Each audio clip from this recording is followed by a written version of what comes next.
भीतर से मन हमर खिलल हो जब वो हमारा से मिलल हो। भीतर से मन हमर खिलल हो जब वो हमारा से मिलल हो। तानी माता देनी तानी ले बनी आज पहली बार हम दिल बनी। आज पहली बार हम दिल बनी। आज पहली बार हम दिल बनी। आज पहली बार हम दिल बनी। अपने रिकॉर्डिंग स्टूडियो दिल्ली।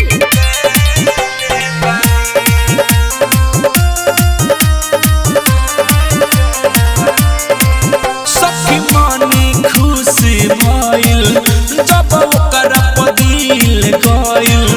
बड़ी अच्छा लागल हमरा उ सब ओकर बात कइल। ए सखी मानी खुश भइल जब ओकर पदिल गइल।